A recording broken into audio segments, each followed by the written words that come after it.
প্রচন্ড ব্যথা করতেছে। আজকে যে দুর্ঘটনাটা ঘটেছে এটা জানানোর জন্য আমাদেরকে গতকালকে থেকে আমরা মাঠে ঢোকার কিছু প্রস্তুতি আমাদের ছিল, এই জন্য যে মাঠে অনেকগুলো কাজ করতে হবে, আমাদের জোরের সময় হয়ে গেছে 20 তারিখে, তার আগে অনেকগুলো জিনিস তৈরি করতে হয়। তো আমাদের কিছু সাথী গিয়ে মাঠে এই জন্য যাবে যে তারা কি কি রিপেয়ার করতে হবে, কি কি ঠিক করতে হবে, এটা দেখার আমাদের চিন্তা ছিল। আমরা সরকারের বিভিন্ন জায়গার মধ্যে কথা বলেছি যে কিছু লোকজন গিয়ে পুরো দেখে আসবে। এই অবস্থার মধ্যে আমাদেরকে রাত্রে থেকেই অ্যাডমিনিস্ট্রেশনের লোকজন ফোন দিলেন, টপ লেভেল থেকে ফোন দিলেন এবং অনুরোধ করলেন যে আমাদের এই ছোট্ট সংখ্যাটাও যেন না যায়, যেহেতু আমাদের 5 দিনের জোর 20 তারিখ থেকে করার এবং আমাদেরকে মাঠ ব্যবহার করার সরকার অনুমতির অফ দ্য রেকর্ড পারমিশন দিয়ে দিয়েছেন এবং অফিসিয়াল আমাদেরকে পারমিশন দেবেন, এটা ফাইনালাইজ হয়েছে। সেই কারণে আমাদেরকে ওনারা অনুরোধ করলেন যে আপনাদের এই কয়েকজন মানুষও যাবার দরকার নেই। আমরা প্রথমে গেলাম ডিসি গাজীপুরের কাছে, ওনাকে বললাম আমরা মাঠে ঢুকবো না, এবং আমরা আসলাম হচ্ছে পুলিশের ডিসি মহোদয় মিস্টার নাসিরের এখানে। মিস্টার নাসির ছিলেন, এডিসি মিস্টার হাফিজ ছিলেন এবং উত্তরা পশ্চিম থানার ওসি ছিলেন মিস্টার হাবিব ইস্কান্দার। তো তিনজনে ছিলেন সেখানে। আমরা ওনাদেরকে নিশ্চিত করলাম যে আমাদের কেউ ঢুকবে না ততক্ষণে প্রায় 1:45 মতো বাজে বলে ওনাদের সাথে আমরা খুব সৌহার্দ্যপূর্ণ পরিবেশে ওনাদেরকে অ্যাসিওর করলাম যে আপনারা যতক্ষণ না জানাচ্ছেন আমরা মাঠের মধ্যে ঢুকবো না বলে আমরা ওখান দিয়ে একটা চিকন রাস্তা আছে ডিসি মহোদয়ের অফিসের ঠিক উল্টো দিকে, সেটা দিয়ে আমরা উঠলাম ঢাকা ময়মনসিংহ রোডে। সেখান থেকে কামারপাড়া দিয়ে এখানে চলে আসতে আমাদের জন্য অনেক সহজ, না আমাদের অনেক ঘুরে যেতে হবে। আসার পরে আমরা মাইক্রোতে 6 জন ছিলাম, আমাদের এক সাথী ভাই গাড়ি চালাচ্ছিলেন। তো ওনারা আমাদেরকে দেখে সাতপন্থী, সাদিয়ানি ইত্যাদি নানান শব্দ, আমাদের গাড়ির সব গ্লাস তোলা ছিল, ইত্যাদি নানান শব্দ তুলে আমাদের উপরে হামলে পড়লেন। তবলিগের সাথে ছিলেন সবাই, হাতে লাঠি ছিল, আজে বাজে কথা বলছিলেন। তো আমরা তো ভেতরে খুব আতঙ্কিত হয়েছিলাম।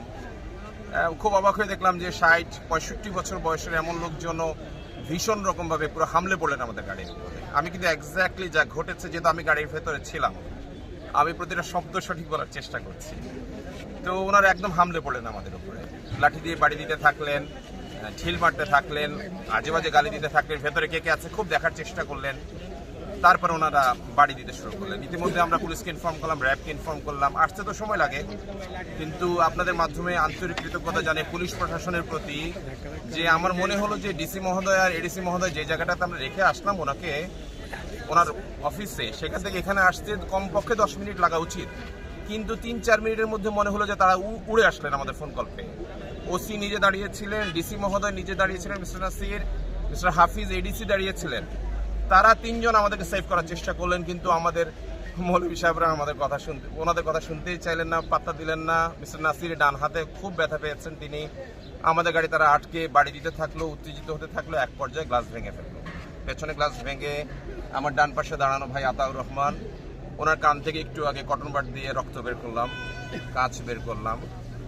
পেছন থেকে ওনাকে লাঠি দিয়ে মারলো, বয়স্ক লোকজন মারলো, কিছু ছাত্র ছিল, অল্প কিছু ছাত্র ছিল, তারা মারলো। ওখান থেকে গাড়ির গ্লাস ভেঙে ফেললো, চারপাশে করলো, উপরে পিটাতে শুরু করলো। তো এই অবস্থার মধ্যে পুলিশের ফোর্স বেশি ছিল না, ওনার স্টপ 3 জন ছিলেন, আর জুনিয়র লেভেলে 5-7 জনের বেশি ছিলেন না, থাকার কোনো কারণও নেই সেই জায়গার মধ্যে।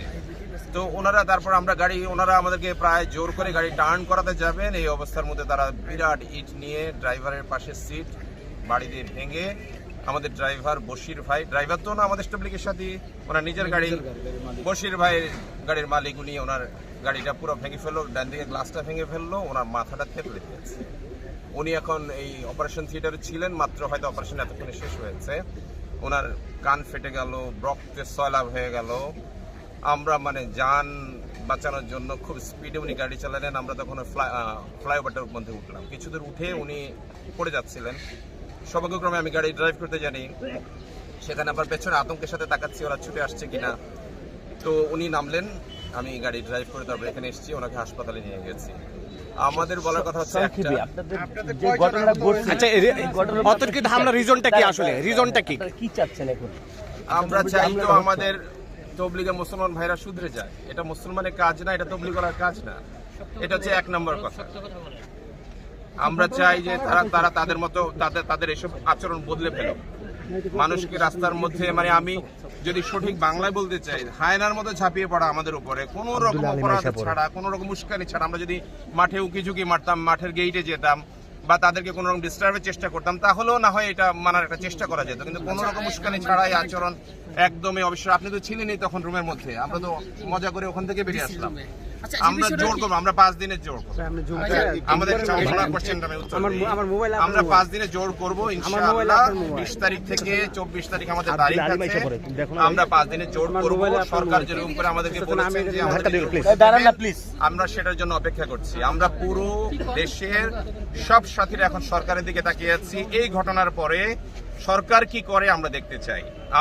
আমরা কোনো রকম অকারেন্স করব না, আমরা অন্যদের মতো উচ্ছৃঙ্খলতার কিছুই করব না। আমরা দেখতে চাই সরকারের প্রতিটা ক্ষেত্রে আমরা সম্মান রেখেছি। সরকারের অনুরোধে আমরা কয়েকজন রেখে করতে যেতাম, কি কি লাগবে না লাগবে আমরা সেটাও করিনি, এবং সেটা জানাবার জন্য সরেজমিনে গেছি তাদের নিশ্চিত করার জন্য যে কেউ ঢুকবে না। এক তো আমরা 5 দিনের জন্য ইনশাআল্লাহ করব, কারণ সরকার আমাদের পারমিশন দিয়েছে।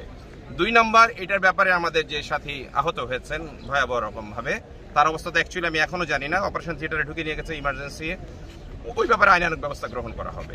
আর বিনীত কথা হচ্ছে, আমাদেরকে দুর্বল ভাবার কোনো প্রয়োজন নেই, কিন্তু আমরা উচ্ছৃঙ্খল নই, আমরা খারাপ মানুষ নই, আমরা ভালো মানুষ। আমরা সরকারের দিকে তাকিয়ে আছি। 5 দিনের জোর আমরা ইনশাআল্লাহ টঙ্গী ময়দানি করবো। এখানে আমরা পুলিশের ডিসি মহোদয়ের যে এবং ইস্যুকে বলেন কারা কারা এটাতে জড়িত ছিল। থানা থেকে আমরা বেরিয়ে চিকন রাস্তা দিয়ে কামারপাড়া রোড দিয়ে এখানে আসবো। আমরা তখন ঢাকা ময়মনসিংহ রোডে, ওই রোডের উপরে আমাদের গোনার আটকে দিয়েছে। শুধুমাত্র আমাদেরকে চিনতে পেরেছে না, চেনার কোনো কারণও নেই। আমাদেরকে শুধু চিনতে পেরে, অন্য গাড়িগুলো কিন্তু নিরাপদে যাচ্ছিল, শুধু আমাদের গাড়ি চিনতে পেরে তারপর আমাদের উপরে হামলা করে।